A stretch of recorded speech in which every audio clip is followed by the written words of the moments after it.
पाकिस्तान का यौम आज़ादी जैसे जैसे करीब आ रहा है, हम देख रहे हैं कि बच्चों और बड़ों में जोश और जज्बा बढ़ता चला जा रहा है। स्टॉल्स पर रश लग चुका है और गलियां बाजार जो हैं वो सब्ज़ परचम से भर चुके हैं। स्टॉल्स पर ख़रीदारों का रश तो है, कहीं मिली नगमों की गूंज है तो कहीं चिरागे की तैयारियां की जा रही हैं। ये कराची तक, खैबर तक हम देख रहे हैं कि जश्न की तैयारियाँ भरपूर हो रही हैं और अभी से बिल्डिंग्स पर लाइट्स भी लगना शुरू हो गई हैं, जो कि अब 4-5 दिन तो जलती रहेंगी। बड़ा अच्छा लगेगा रात में अगर हम बच्चों को लेकर बाहर निकलें, यहाँ पर खुद भी अगर आप निकलें बच्चों के बगैर भी इंजॉय करने के लिए, तो बड़ा वो प्यारा नज़ारा होता है जो देख के अच्छा लगता है। फील आती है कि वो हरा रंग और सफ़ेद रंग जब हर तरफ नज़र आता है तो बड़ी खुशी होती है कि जश्न आज़ादी मनाना है। और भरपूर जिंदा कौमों की निशानी है, जश्न भरपूर तरीके से मनाती हैं। लाहौर में किस तरह जश्न की तैयारियाँ हो रही हैं, फातिमा शराजी हमें बताएंगी, वो भी हमें ज्वाइन कर चुकी हैं। जी फातिमा। जी बिल्कुल, 76वां यौम आज़ादी करीब है और तमाम लोग जो हैं वो जश्न आज़ादी मनाने के लिए खूब तैयार हैं। बच्चों से लेकर जो बुज़ुर्ग हैं वो भी इस दिन को बहुत ही खुश उसलूबी और पुरजोश तरीके से मनाते हैं। इस वक्त मौजूद हूँ मैं एक स्टॉक पे, एक वालिद साहब आए हुए हैं अपने बच्चे को लेकर। इनसे बात करते हैं कि उन्होंने क्या ख़रीदारी की और बच्चे की विश क्या थी। वालेकुम सलाम। आज जश्न आज़ादी ही की खुशियाँ रह गई हैं जो बस हम खुल के ज़रा मना सकते हैं। बच्चों की भी विश होती है, तो हम सुबह सुबह आए थे, कुछ चीज़ें लेनी थी। झंडे लिए हैं, एक बाजा लिया है मुनीब ने, और अभी कुछ बैजेस वगैरह हम लेंगे। पहले तो हम इस वक्त तक ले लेते थे चीज़ें, इस बार थोड़ा लेट हो गए हैं, मुहर्रम था ना, तो उस वजह से अशूरा गुजरा है, तो उसके बाद हमने ली हैं सारी चीज़ें, तो इसलिए आपको रश भी कम नज़र आ रहा है। आप कल से देखेंगे कि काफ़ी लोग लेंगे ये चीज़ें। अच्छा बेटा, आप बताओ आपने क्या लिया है और ये झंडियाँ जो आपने ख़रीदी हैं ये कहाँ लगाओगे जाके? गली में। अच्छा, गली में लगाओगे, घर नहीं लगाओगे? ये बाजा जो लिया ये तो ज़रा बजा के दिखाओ। जी बिल्कुल, ये आपने देखा कि बच्चे कितने ज़्यादा पुरजोश हैं और वालिद जो हैं सुबह ही आज स्टॉक पे आ गए हैं बच्चों के लिए, और उनका ये कहना है कि हम इस दिन को बहुत ही ज़्यादा पुरजोश तरीके से मनाते हैं। और आज तो रश कम है, लेकिन आज से जो है वो रश बढ़ना शुरू हो जाएगा, क्योंकि आशूर के दिन थे, लोग मसरूफ़ थे और कुछ जो था वो अकीदत थी उन्हें बहुत ज़्यादा। तो अब ये जो है आज इस स्टॉल में जो स्पेस नज़र आ रही है वो भी अब कल से नज़र नहीं आएगी, क्योंकि जी फातिमा बहुत अच्छा, बिल्कुल लोगों ने थोड़ा सा इंतज़ार किया कि आशूरा गुजरे और अब ये रश आहिस्ता आहिस्ता बढ़ता चला जाएगा। फैसलाबाद का रुख करते हैं, अवैस सत्तार भी में ज्वाइन कर चुके हैं, उनसे पूछते हैं कि फैसलाबाद के लोग क्या तैयारी कर रहे हैं। अवैस बताइएगा, स्टॉल्स पर कितना रश देख रहे हैं आप? जी बिल्कुल, यौम आज़ादी की आमद में सिर्फ चंद रोज़ बाकी रह गए और अब तो हर शख्स अपने घर को, गली को, अपने ऑफिस को सजाने के लिए बाज़ारों का रुख कर रहा है और सब्ज़ लाली परचम, छोटी छोटी प्यारी प्यारी जो झंडियाँ हैं वो ख़रीद रहे हैं। कुछ बैजेस फ़रोख्त हो रही हैं। ये जो आप देख सकते हैं बड़े बड़े खूबसूरत और दो हैकल जो झंडे हैं वो यहाँ पर मौजूद और लहरा रहे हैं और कैमरा के आगे आ रहे हैं कि मुझे बोलने का मौका भी नहीं दिया जा रहा। ये देखें ज़रा कितना बड़ा ये झंडा है जो इन्होंने बांधा हुआ है यहाँ पर, कितना खूबसूरत तरीके से ये है। और इस कीमत कम से कम ये 5-6 हज़ार रुपये का ये झंडा यहाँ पर फ़रोख्त हो रहा है। छोटे झंडे भी हैं, अपने अपने इस्तात के मुताबिक लोग लेके जा रहे हैं। ना सिर्फ ये बल्कि जो बच्चों के तैयार होने के लिए जो चीज़ें होती हैं वो भी यहाँ पर दस्तयाब हैं। ये चूड़ियाँ बड़ी खूबसूरत हैं, बच्चियाँ यौम आज़ादी पर कपड़े पहन के फिर ये चूड़ियाँ पहनती हैं। इसके अलावा कैचर जो होते हैं वो हैं, इसके साथ साथ फिर पी कैप्स हैं, हैट हैं, मुख्तलिफ चीज़ें हैं जो यहाँ पे लोगों ने ख़रीदी हुई हैं। यहाँ पर लोग ख़रीद रहे हैं क्योंकि हर शख्स भरपूर तरीके से जश्न आज़ादी मनाएं और अपने घर को सजाएं, झंडियाँ लगाएं। और बचपन में भी हम लोग ऐसे ही करते थे। तो बताएं आप कैसे तैयारी करते हैं, आप बताएं, आप बच्चों को लेकर निकलते हैं, घर से जाते हैं, क्या करते हैं? जी बिल्कुल, जिस तरह कहते हैं ना ईद तो बच्चों की होती है, वैसे ही जो यौम आज़ादी होता है ये ज़रा बच्चे ज़्यादा भरपूर तरीके से मनाते हैं हमारे निस्बत। मैं अपने बच्चों के लिए स्पेशल वो निकर शर्ट भी लेकर आया हूँ अपने बच्चों के लिए, और उनको फिर रात को जब 12 बजेंगे तो फिर सैर कराने भी लेकर आएंगे। और शहर के मुख्तलिफ इलाकों में बड़ा खूबसूरत आया भी जा रहा है घंटा घर को, जहाँ पर सब्ज़ और सफ़ेद रंग की लाइट्स लगाई जा रही हैं जो हमारे सब्ज़ लाली परचम की अक्कासी करती हैं।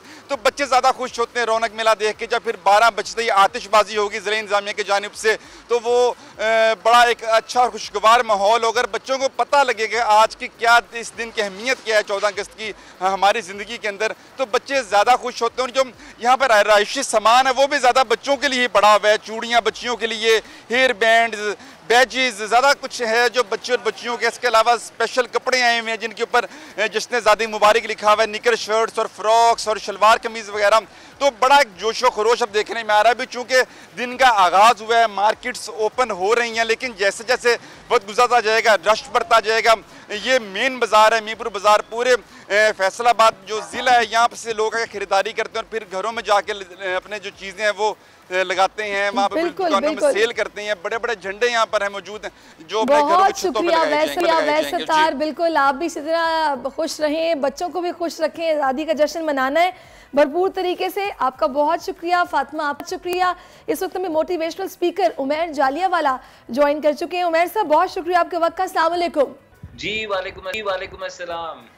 अच्छा, मैं ये कह रही हूँ कि अभी एक शख्स जिनको मैंने स्क्रीन पर देखा, लाहौर से हमारी नुमाइंदा उनसे बात कर रही थी, उन्होंने कहा कि यही तो खुशी रह गई है, जिससे मुझे ये अंदाज़ा हुआ कि ज़िंदगी में दीगर काफ़ी परेशानियां हैं, तो यही एक खुशी है कि जिसमें बच्चों को एंजॉय कराना है और निकलना है लेकर। तो क्या कहेंगे आप ऐसे लोगों के लिए जो ऑलरेडी अपने हालात से परेशान है, महंगाई से परेशान है, लेकिन जाहिर है इस तरह के मौक़ों पर वो नहीं चाहते कि उनके बच्चे भी दिल छोटा करें या परेशान रहें? जी बिल्कुल, अच्छा रवैया है। देखें, मुश्किलात तो आती हैं, हमारे सफ़र में बड़े अच्छे दिन भी रहे हैं, ऐसे दिन भी रहे हैं जो कि हम डिज़र्व नहीं करते थे एज अ कंट्री। हमने ऐसे दिन देखे हैं, ऐसी मईशत देखी है जो कि हम पावर अप नहीं कर सकते थे। तो जब बुरे दिन आते हैं तो उसमें भी दिल छोटा नहीं करना चाहिए, और यकीनन बच्चों के लिए उम्मीद का बड़ा अच्छा ज़रिया होता है उनको बाहर लेके निकलना। जो हम, अगर आप 14 अगस्त के हवाले से ये बात कर रही है, तो जो हम जश्न मनाते हैं, लाइटें लगती हैं, चरागा होता है, झंडे लगते हैं, तो मुझे तो बड़ी खूबसूरत याद है, अपने बचपन की याद है, और मैं भी चाहूँगा कि अपने बच्चों को लेके निकलूँ, तो बिल्कुल निकलना चाहिए, वाई नॉट। नहीं, और दूसरा मैं चाहूँगी उमैर साहब आप थोड़ी सी ज़रा मेंटली काउंसलिंग तो करें ऐसे लोगों की कि जो अपने हालात की वजह से परेशान है।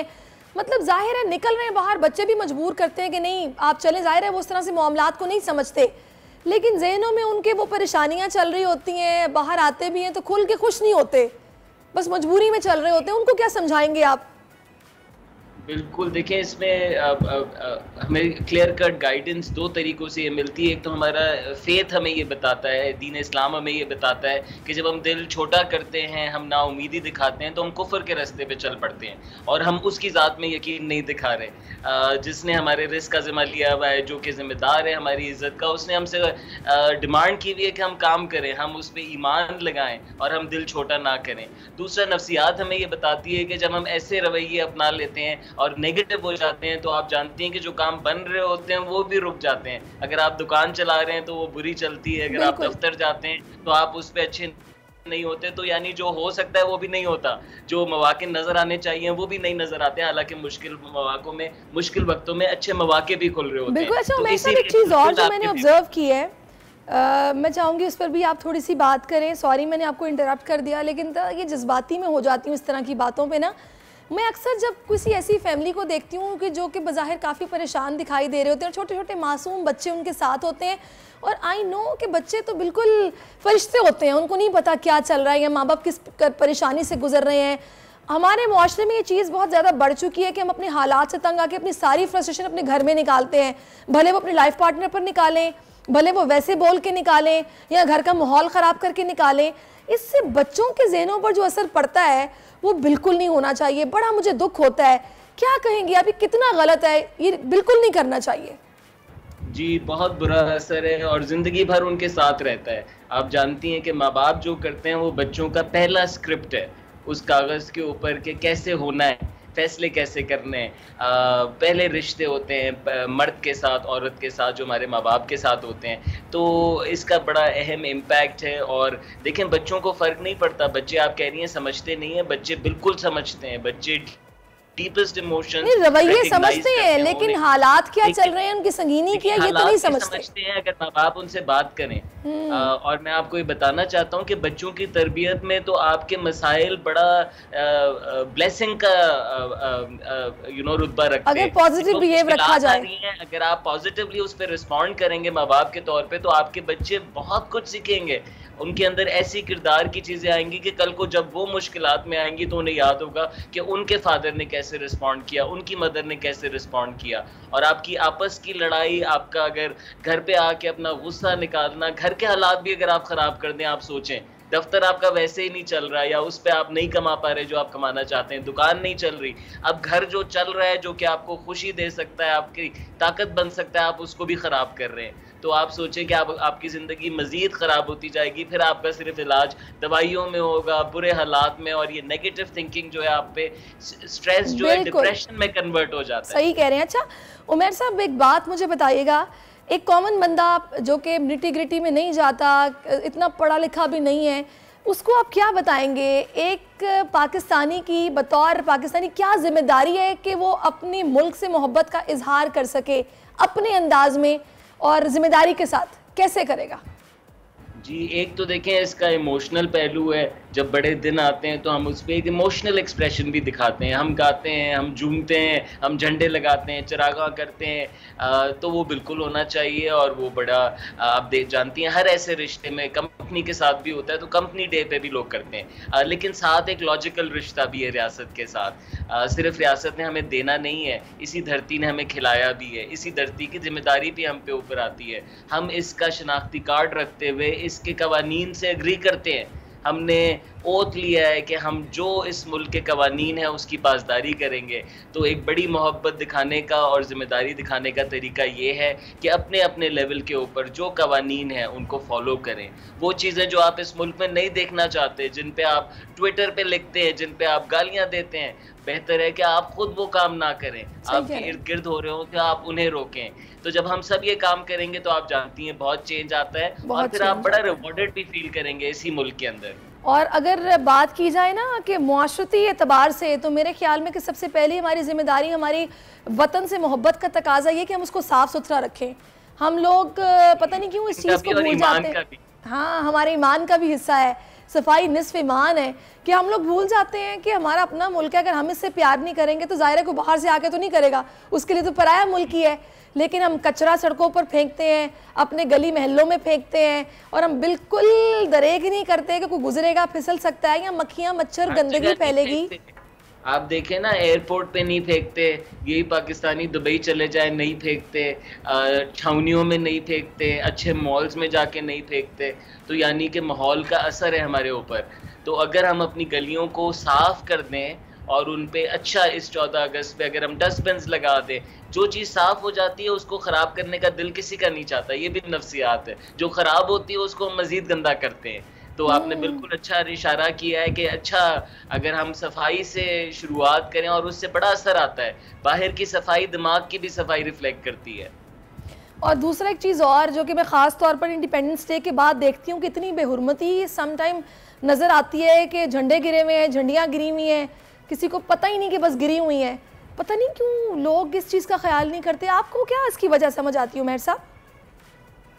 मैंने देखा है कि हर चीज़ के हवाले से थोड़ी ये मुझे लगता है कि इग्नोरेंस, आप इसको कह सकते हैं कि इग्नोरेंस भी नहीं कहूँगा मैं, क्या लफ्ज़ इसके लिए इस्तेमाल किया जाए, कि शऊरी तौर पे नहीं है ये। आपको कुरान की आयत भी नज़र आएंगी, आपको अल्लाह का नाम भी लिखा हुआ, और कुछ लोग उठाते भी हैं, फिर आप देखें उसको जमा भी करते हैं। इसी तरीके से झंडों के हवाले से सिर्फ नहीं, स्टूडेंट्स जो है जैसे ही पास आउट कर जाएँ तो अपनी किताबें फेंक देते हैं। वही किताबें जो कि इल्म का ज़ख़ीरा है, जो कि और बच्चे अफोर्ड नहीं कर सकते, जो कि ढूंढ रहे होते हैं, तलाश में होते हैं। तो ये रवैया है और इस पे बिल्कुल काम करने की ज़रूरत है। कहीं ना कहीं हमें अपने अलावा और अपने घर के अलावा तमाम चीज़ें, जिसमें किताबें भी शामिल हैं, हमारे इर्द गिर्द की ज़मीन भी शामिल है, आबो हवा भी शामिल है, उस सब पे हमने जो है वो अब जिम्मेदारी लेने की ज़रूरत है। हम थोड़ा सा डिस्कनेक्टेड हैं इन तमाम चीज़ों से। बिल्कुल आपने सही कहा, बहुत शुक्रिया, आपने रहनुमाई की है अवाम की और उनको बताया कि उनकी जिम्मेदारी बतौर पाकिस्तानी शहरी क्या है।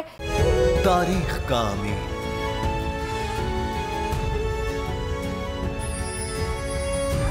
आजादी की अलामत।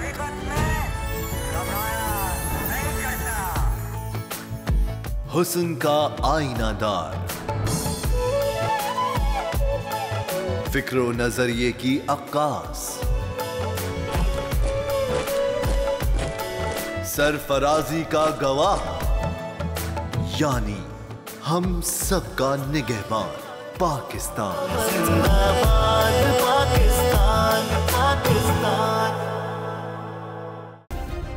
सब्सक्राइब करें और बेल दबाएं ताकि कोई खबर रह न जाए।